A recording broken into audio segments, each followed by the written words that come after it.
बांकीपुर विधानसभा seat पर उपचुनाव का ऐलान होने के साथ साथ एक चेहरा सुर्खियों में आ गया। वो चेहरा जन सुराज प्रमुख प्रशांत किशोर का था। चुनावी मैदान में अन्य दल से अन्य चेहरे भी हैं, लेकिन बिहार की राजनीति में सिर्फ और सिर्फ प्रशांत किशोर का ही जिक्र हो रहा है। न सिर्फ बिहार की सड़कों पर बल्कि अन्य राज्यों से भी प्रशांत किशोर को समर्थन मिल रहा है। जहां टीएमसी के जरिए शत्रुघ्न सिन्हा ने खुलकर प्रशांत किशोर की तारीफ की है, तो वहीं दूसरी तरफ तमिलनाडु के मुख्यमंत्री विजय थालापति ने यह ऐलान कर दिया है कि वो अपने दोस्त के प्रचार प्रसार के लिए बिहार में पहुंचेंगे। जहां ऐलान किया जा रहा है, जहां तारीफें की जा रही हैं, तो वहीं दूसरी तरफ ये भी जानना जरूरी हो जाता है कि आखिरकार चुनाव में उतरे प्रशांत किशोर के पास कितनी संपत्ति है और कितने आपराधिक मामले दर्ज हैं। क्या प्रशांत किशोर आसानी से चुनाव लड़ पाएंगे या एक नई मुसीबत चुनावी हलफनामे के साथ सामने आ खड़ी हो जाएगी? दरअसल आपको ये बता दें कि लगातार ये कहा जा रहा था कि प्रशांत किशोर चुनाव में तो उतर गए, लेकिन चुनावी हलफनामा सामने आने के बाद एक नया फैसला हो सकता है, क्योंकि कई बार देखा जाता है कि आपराधिक मामलों के तहत चुनाव में लड़ना मुश्किल हो जाता है। जैसे कि राज्यसभा चुनाव के दौरान मध्य प्रदेश में मीनाक्षी नटराजन का नामांकन रद्द हो जाता है। इसी आधार पर माना जा रहा है कि क्या प्रशांत किशोर चुनाव लड़ पाएंगे। तो आपको बता दें कि प्रशांत किशोर ने खुद सार्वजनिक रूप से ऐलान किया है, क्योंकि जो भी चुनावी एफिडेविट जो फॉर्म फिल किया जाता है वो सार्वजनिक करते हुए वे नजर आए हैं। दरअसल आपको बता दें कि निर्वाचन आयोग के दिशा निर्देशों के अनुसार जिन उम्मीदवारों के खिलाफ आपराधिक मामले लंबित होते हैं, यानी कि पेंडिंग होते हैं, उन्हें इन मामलों का पूरा ब्यौरा हलफनामे में देना होता है। ये जरूरी हो जाता है। इसी नियम के तहत ये जानकारी नामांकन के दौरान निर्वाचन आयोग को दिए गए शपथ पत्र में दर्ज करवानी पड़ती है।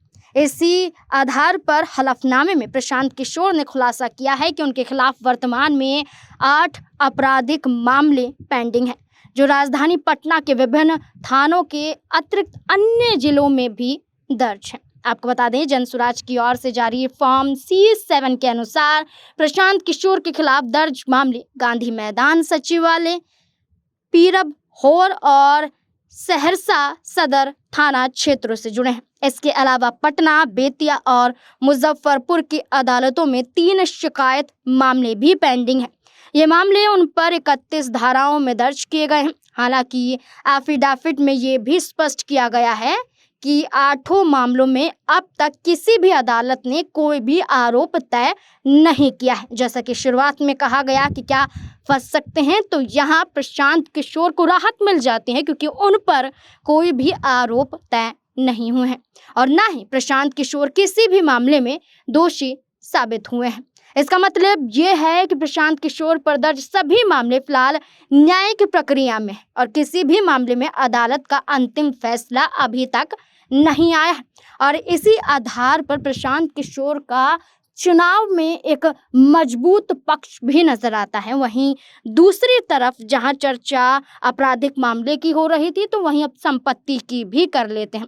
आपको बता दें कि प्रशांत किशोर की कुल संपत्ति सैकड़ों करोड़ों में दर्ज की गई है। उनकी एक कंपनी भी थी जिसने पीएम मोदी से लेकर तमाम बड़ी राजनीतिक पार्टियों के लिए रणनीति बनाने का काम किया था। जहां एक भविष्यवाणी करने वाले प्रशांत किशोर को एक ऐसा चेहरा माना जाता था, जहां वो कुछ भी कह देते थे वो पूरा हो ही जाता था। आज खुद मैदान में है। आपको बता दें कि इसके अलावा जहां ये कहा गया कि उनकी कंपनी थी जो पीएम मोदी से लेकर तमाम बड़ी राजनीतिक पार्टियों के लिए रणनीति बनाते थे, ये काम किया जाता था और वो पैसा भी आता था, वो करोड़ों रुपए होते थे।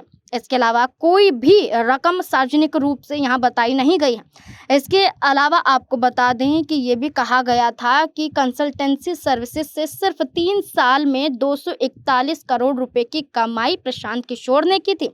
इसी पैसे का इस्तेमाल कर उन्होंने अपनी पार्टी खड़ी की और बिहार का चुनाव पहले भी लड़ा और अपनी पार्टी को आगे पहुंचाया। अब प्रशांत किशोर को लेकर ये भी कहा जाता है कि जब वो विधानसभा चुनाव में उनकी पार्टी उतर रही थी, उस दौरान उन्होंने अपने 90% जो संपत्ति थी वो अपने चुनाव प्रचार में लगाने के लिए, अपनी पार्टी को मजबूत करने के लिए एक तरह से दान कर दिया था, डोनेट कर दिया था।